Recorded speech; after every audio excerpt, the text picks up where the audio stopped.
মাছের মাথাগুলো আনা হয়েছিল লাউ দিয়ে করব বলে, কিন্তু এমনই অবস্থা, লাউ দিয়ে করলে বড় ছেলে মাছের মাথা দিয়ে কোনো রেসিপি খেতে চায় না, যে কোনো জিনিসে চিংড়ি মাছ দিলে খাবে। তো তাই ভাবলাম লাউটাকে এমনি রান্না করে দিলাম, আর এটা একটু আলু দিয়ে করব আমাদের জন্য।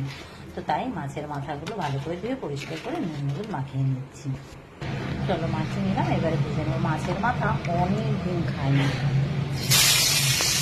চলো এগুলোকে এবারে তুলে নেব।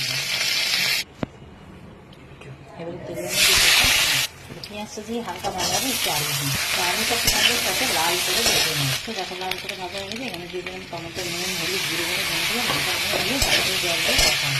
এবারে কষানো ঢেকে ঢেকে এটাকে কষিয়ে তেল সব। চলো ঢেকে ঢেকে কষিয়ে নিলাম। এবারে দিয়ে মাছের মাথাগুলো একটু নিয়ে করে নেবো, দিয়ে দিলাম একটা কাঁচা লঙ্কা, অল্প একটু জল। এবারে দিয়ে 5 মিনিট। চলো এবারে ঢেকে দিয়ে 5 মিনিট রান্না। চলো